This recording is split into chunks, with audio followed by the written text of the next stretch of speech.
What does it mean to believe something? Where do your beliefs come from? Why are you so sure of your beliefs? Today, we're going to be talking about structures of belief, such as religion and culture, and ask ourselves if these beliefs do indeed serve us, and if they do not serve us, who exactly do they serve? Many prescriptions of how to live are given to us by others. Go here, do this, don't do that, that's bad, etc. This is all well and good when we're toddlers and are curious enough to stick a fork in an electrical plug, as these prescribed beliefs, such as our caregivers saying, don't do that, it'll hurt you, saves us the trouble of having to find out for ourselves what 120 volts of electricity feels like. But sometimes these beliefs can be to our detriment, such as watching those same caregivers get into a physical fight, yelling and breaking things, and learning that this is what relationships look like fundamentally, carrying this dysfunctional model into adulthood and repeating the same mistakes over and over again, generation after generation. It's the same process to learn the wrong thing as it is to learn the right thing. This socialization, as well as the narratives shared between peoples, undeniably has an effect on the way we constitute the world. But the ever-increasing rate of change we observe as a society has caused a disturbance in our collective beliefs. This change has caused our underlying systems to show cracks in the armor, as new beliefs supplant their predecessors.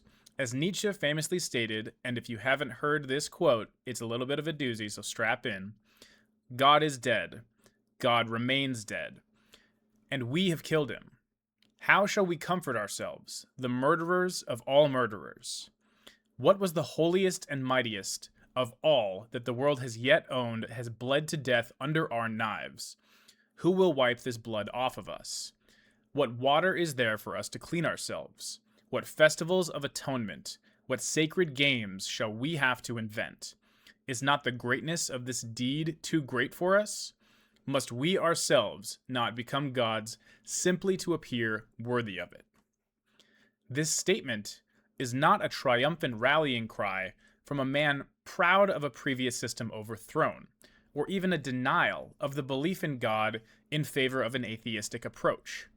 It's a desperate scramble of a man who recognized the challenge that science brought to the long-reigning champion of belief, the Judeo-Christian framework, and feared the consequences of such a deeply rooted governing system collapsing.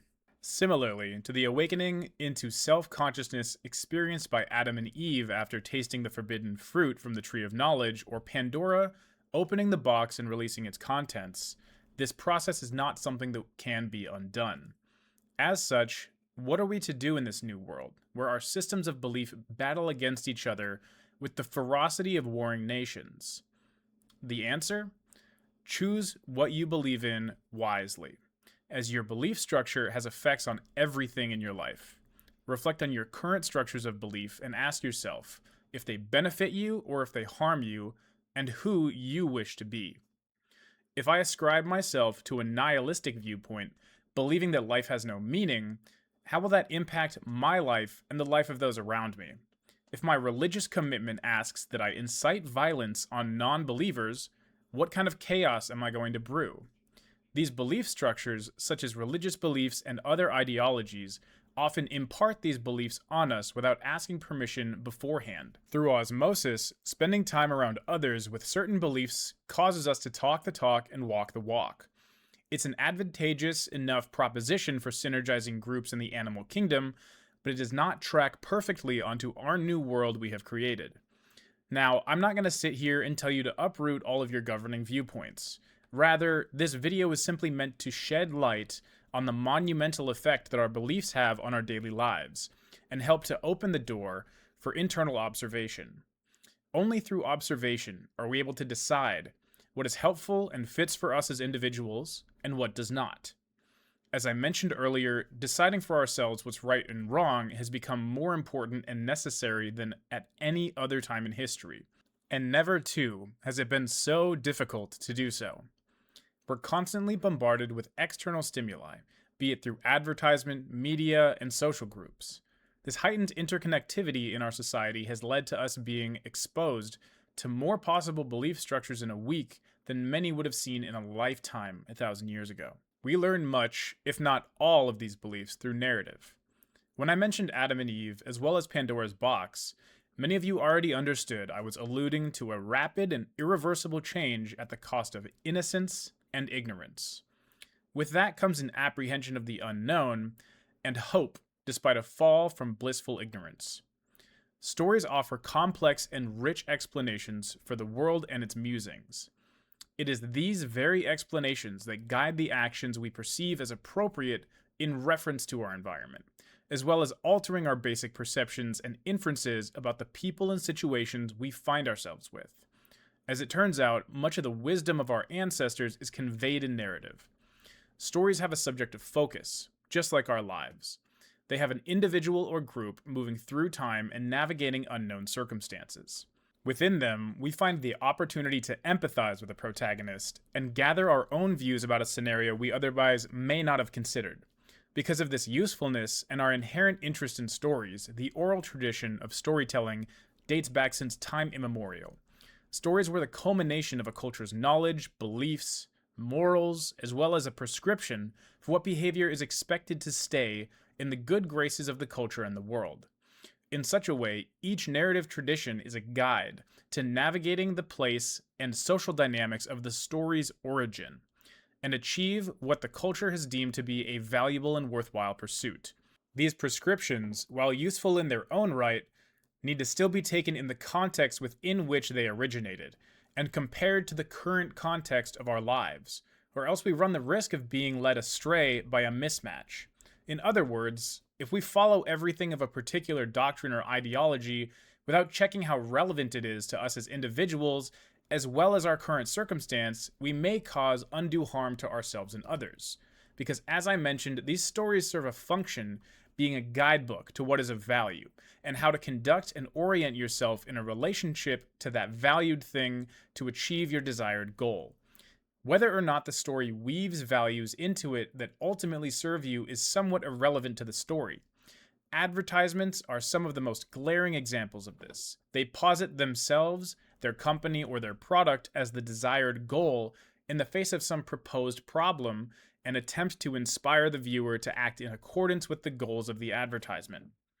Now, if we take a look at the hero myth, a narrative structure as old as the oral traditions themselves, we can see similarities in structure and function. The hero myth takes typically an average person or someone with traits that are either relatable to the audience or coveted by those in the audience. This is useful for projecting ourselves into the shoes of the protagonist. Then, this individual is placed in the middle of a conflict that threatens their tribe, state, country, or something of value. This plays off of our biological imperative to protect tribe and family or established order, now pulling us along and further aligning our motives with the motives of the protagonist. This hero then musters the courage necessary to stumble forward into the unknown, and from it, obtain victory against the threat posed, often obtaining vengeance or justice. In so doing, the hero is forever changed, be it with increased confidence, grit, social status, obtaining a partner, monetary benefit, or all of the above. Again, playing off of our instinctive motivations to survive and reproduce. This myth plays out in our lives frequently. But how often do specific stories following this structure inspire violence against our fellow man? If we fundamentally are seeing enemies and seeking opposition with two sides in our underlying narratives, is it such a surprise that we see it play out on the grand stage? Similarly to how what we consume as food becomes what we comprise, our mind is a culmination of the stories we consume and the stories we tell ourselves. I would like to point out that not all of these stories are black and white. In fact, any good story is not. And many stories that fall under this category actually inspire cooperation and understanding. I'm using the hero myth as an example rather as a vehicle to convey my point. The hero myth also has many virtues and has obtained its position through usefulness and how closely it mirrors our own lives. Having the courage to venture into the unknown and grow as a person is one of the only ways we can truly know ourselves, and this pattern is often at the forefront of these stories. My intention, rather, is to point your attention towards these patterns and their effects. As I mentioned earlier, our world is incomparable to the world of times past. We have people of different cultures living together and trying to have a go of it. We're vastly interconnected, and it is difficult to walk 2 steps without being bombarded with information or outside influence. Our technologies attempt to make many of the skills required for survival in past times completely meaningless. Replacing these skills requires adaptation, as the method of surviving and thriving in our world alters along with these developments. If you wish to hit a moving target, it's prudent to aim at where it's gonna be, rather than where it was. In the same way, our stories need updates. There are many stories still told that foster anger and resentment towards unlike groups, rather than understanding and cooperation. This is simply a recipe for disaster. How adaptive is a story that inspires hatred among groups in a time where we're all so close in proximity and waving the same banner? Yet how often are these narratives conveyed? Each group clamoring for power individually as if there's not enough sunlight coming in through the canopies to nurture all of us.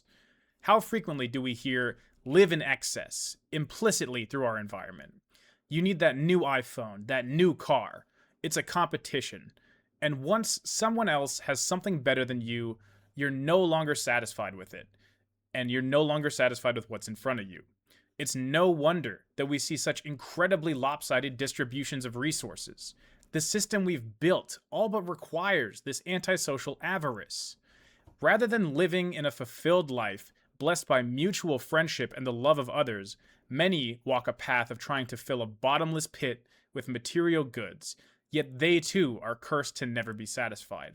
Our system of success literally selects for antisocial behaviors. Even still, underneath their greed lies a fear and a pain. When will it ever be enough? When will I be at peace? If the goal is to make more money than the next person, how frequently will people resort to exploitation of others in order to obtain these goals? To degrade the very craft they have set out to work with, to lie and mistreat others in service of themselves in this hunger. If we've created an arms race to see who can get to hell the fastest by pitting neighbors against each other, giving each a completely different story of the world through their interaction with the media, why are we so surprised at all of the societal unrest?